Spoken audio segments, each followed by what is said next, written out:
to the AAHOA Educational Experience. I'm Chip Rogers, and thank you for joining us again this week. We continue our series on CHO, which is a portion of professional development. And my guests again this week, I want to thank them for being here. To my left is Dr. John Hogan and his wife next to him, Kathleen Hogan, with hospitalityeducators.com. It's a long name. Well, I think all the short names in the internet world are all gone. I mean, I wish I was smart enough to get those. And to your left, someone that is very smart, Gregory DeShields with the Fox School of Business at Temple University in the fine city of brotherly love, Philadelphia, Pennsylvania. Great. Where they have great hotels and great restaurants. Absolutely. I mean, I hear people say Philly's a tough city, and I say, I love to go to Philly. Great hotels, great restaurants. So whatever you're doing to help with that cause, thank you very much. Thank you. We'll start with Dr. Hogan. I want to talk about, actually I want to go to Kathleen, because you'd mentioned this earlier in a previous show. It's a word that is used all throughout education now, and some people are getting it, some are not, but it's called blended learning. And as we talk about CHO, explain how blended learning plays into that, because I would imagine when you started this, there was no such thing as blended learning 10 years ago, but now blended learning is a reality from kindergarten through professional development. Absolutely. Everybody learns perhaps slightly differently. You know, some people are more visual learners. Some people need to see the written word. They need concentrated reading. Other people, they need it brought to life through videos and all of that. And you've got a blended audience as well, different age brackets, different levels of experience and knowledge. And so you have to bring the whole program to all of them and incorporate all of that, you know, for visual versus other hearing, seeing, learning techniques. And you don't know exactly what the combination is going to be within the class, but it also makes it interesting to incorporate as many different ways of getting your message across to keep them engaged and feeling interested in what you're saying. So when we were building the program, we were trying to bring some of the technology as far as YouTube videos together with the soft people skills side of the business. And we have critical thinking. I mentioned that in a previous episode, the critical thinking exercises where they have to talk to each other, get ideas from each other. It's an exercise where they have to engage and use a thought process, do some reasoning, process of elimination, get new ideas, you know, explore whether or not the old fundamental ideas would be best used in this situation. So we also have case studies, and it's been very well received. And we mix it up because it's very hard to absorb as much information as we're giving them in any 8-hour period, and to be sitting as well without an ability, excuse me, to outside of 10-minute breaks or a half-hour lunch break. That's a long day. And so we try to, through all of this, also have it be a distraction to the length of time that we're together. It'll go by quicker. Mr. DeShields, you're in the classroom. You see this on a first-hand basis. I mean, the learners of today are much different than the learners probably when the rest of us were in grade school. And they come into the classroom prepared to learn through a digital format in addition to a one-on-one teacher-student format. I mean, this is not just the future, it's the present, right? Correct. And I think one of the most important things that is associated with the CHO training is that the learning outcomes are very well defined. And I think in any academic environment, I think understanding where you want all this to go and what that individual should have gathered as a result of this experience is really key to any type of training or any kind of education being a success.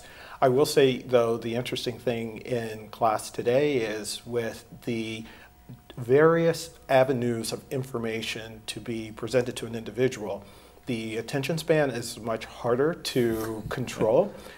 You really have to deliver bursts of valuable information in a short period of time. At one time, if you were teaching a class and the content was something that you controlled, there was a one-way discussion. But with technology being in the classroom today, so often I can present an idea and it's going to be verified, evaluated, and reviewed within 3 seconds of me even using that in a discussion. So I think it's understanding what the outcomes are that's associated with the training that you're trying to provide, and also being sensitive to, quite honestly, the length of time that an individual will be able to comprehend and absorb what you have to deliver, and that the information should be strong enough, frequent enough, so that it remains an attention getter with that individual. But it gives you an opportunity also. It seems to me that if you think back to the greatest teachers that you had, right?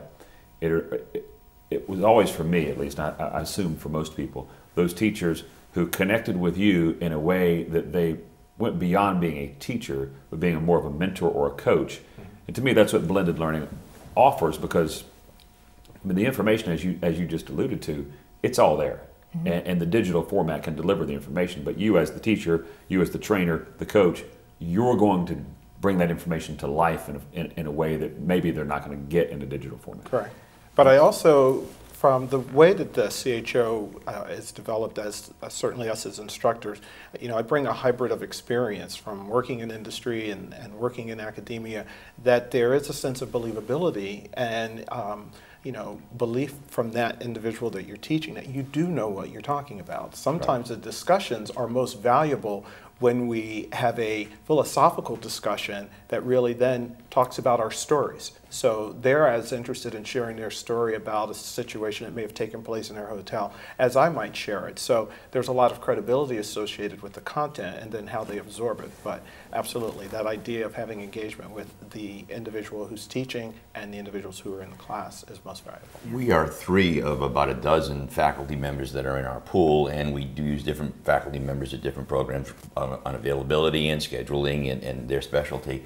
And we have been very pleased that the blended learning approaches work so well, because the younger generation has not been sitting there at their computers. They've not been playing with their phones and trying to go through it. They've actually been listening and participating, because so much of what we have offered them, sometimes it's been a little entertaining, but it's always been something that they have found of value. And as we go through and do the case studies, which sometimes might talk about a Marriott family, but sometimes it'll also talk about the successes of the Rama family.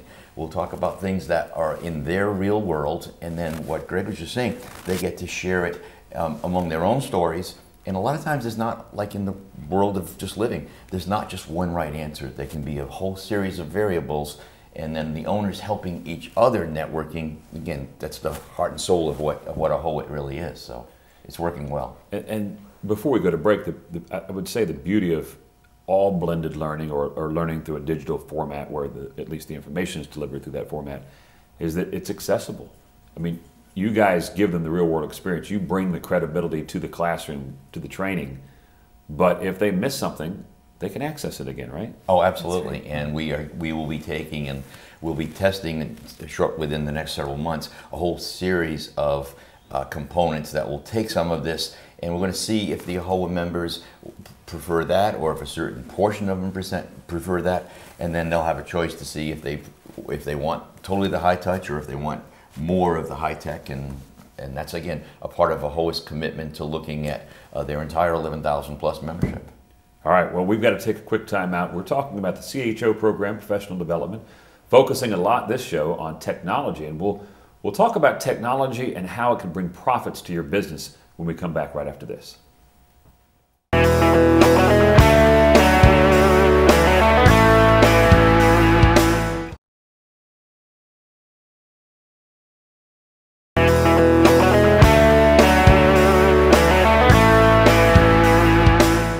Welcome back to the AAHOA Educational Experience. I'm Chip Rogers, and again this week my guest, we have Dr. John Hogan and his wife Kathleen Hogan. Thank you for being with us.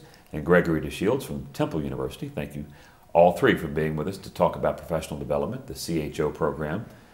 In the last segment of this show, we had talked about technology in delivering what the learning process, which is extremely important.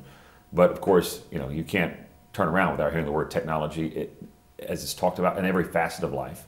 Let's talk about technology in making a profit in your business? Because that is, I assume most people go into the hotel business not because they enjoy working 7 days a week, 10 hours a day, but they actually want to make a profit out of it. How can technology, and I'm going to go right down the line here, how can technology make a big difference in your bottom line? Well, technology can help deliver revenue, but it also can help control some of your costs. There are so many things today in relation to controlling costs, whether it's in payroll, whether it's in energy, whether it's in simply the recording of any kind of the electronic systems in terms of ordering in food and beverage restaurants. For example, today, energy, I think I mentioned earlier, is always the second highest variable expense in any hotel. If you can be a 1,000-room casino or a 25-room independent roadside property, it's always the variable, and because someone can accidentally leave a unit on, an air conditioner, someone can leave lights on. Water is going to be a tremendous cost increase over the next 3 to 5 years. It's going to be the single area we're dealing with. And so what we help in the course through 3 or 4 of the different modules, we go through and we zero in on ways to find certain government or rebates or shared cost savings from, sometimes it's with the franchisor, sometimes it's with the local electric company, sometimes it's with the federal government. You have to know sometimes where to look. And so we get experiences from the class, and then we go through and we share particular examples that we're already aware of. And so we can look at the top line, we can also look at how to make it flow to the bottom as well. You know, it's interesting you point that out, because I have done a little research on this, and one of the interesting things that I think is, it should be common sense to most people, but they don't, until somebody tells them about it, they don't really think about it. And that is, you know, we've just gone through this long debate in the presidential election about, well, what's most cost effective? Is it nuclear energy? Is it green energy? Is it coal? Is it natural gas? What is it? But the reality is, as far as if you want to improve as an individual, or in this case as a business owner, if you want to improve your bottom line as it pertains to energy, the single most important thing you can do are the simple things like weather stripping and controlling your cost, as you indicated. How much water is being used, and as you pointed out, water is going to increasingly be a very big cost driver. But these are some of the simple things that, until you really start thinking about it, the best thing I can do is to make my home or business more energy efficient. Absolutely. When we were growing up, how many times did our parents say, turn the light off if you're not going to be in the room? You know, or why do you have the thermostat set so high? Well, in hotels, there's technology out there now that the lights can automatically shut off if no one is in the room. They only come, we see it in restrooms. You open the door, the lights come on, the fan goes on. You can do that in a hotel, in your guest rooms. If there is no guest staying in that room, you don't have to heat that room or air condition that room to the same level you would if you had an actual guest in the bed. And it can detect, they have motion detectors that can tell whether or not someone is in the room. If there's any kind of movement, for instance, in the middle of the night, if they roll over, then there's movement, so they know they're not going to change any of the settings in the room. I mean, it's just phenomenal, the things that they're coming up with. And each one of those changes improves the chance for the hotel owner to contain their cost without disrupting the comfort and the experience for the guest. That's going to translate into a more profitable bottom line. Well, and I like the motion sensor one. I don't like the ones in Europe where you got to stick the card in the door. When you walk in the door, you got to stick the card in there so that it tells the room that you're there. But the motion sensor ones, I like those. But I mean, you just think about it, even at your own home.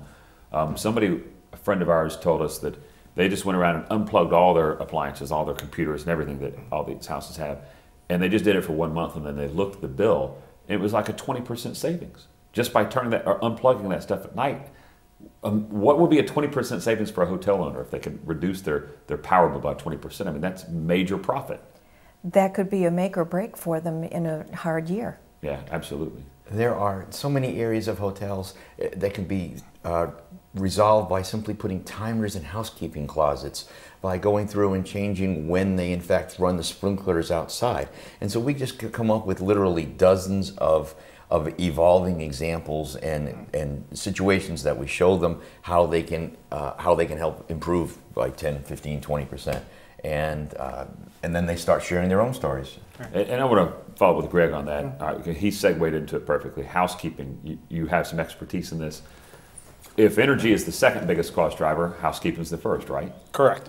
And I think the use of technology allows your housekeeping department to operate much more efficiently in terms of its productivity. There are many more tools that can be used in order to ensure that service can be delivered in a timely fashion. In addition, that it's a much more quality-oriented service that you're providing to your guests.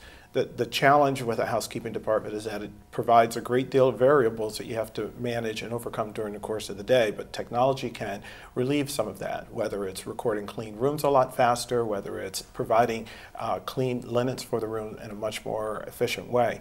But the one thing I would say about technology, even though it does generate revenue and you can certainly control your expenses, is that technology can be a valuable tool to continue to provide great service to your customers.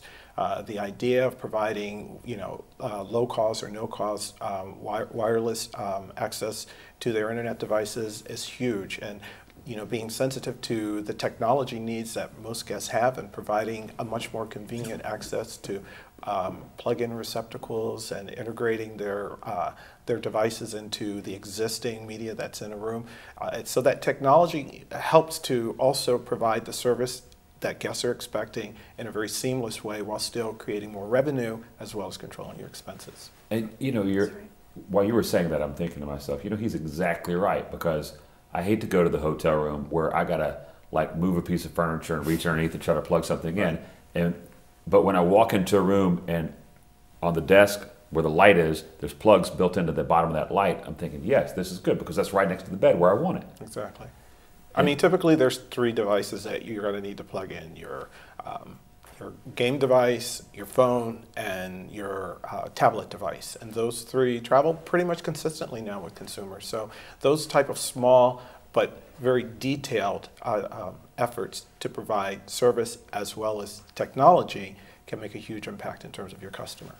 And John, to follow up on that, I know as someone who has children, years ago, when somebody came up with the great idea of putting gaming systems into hotel rooms, and maybe that's going away now since everyone has their own, right? But when they first started that, the word among parents was, we need to go to this hotel because they got game devices already at the hotel. I mean, it's those little things, as Greg was pointing out, that can make an enormous difference.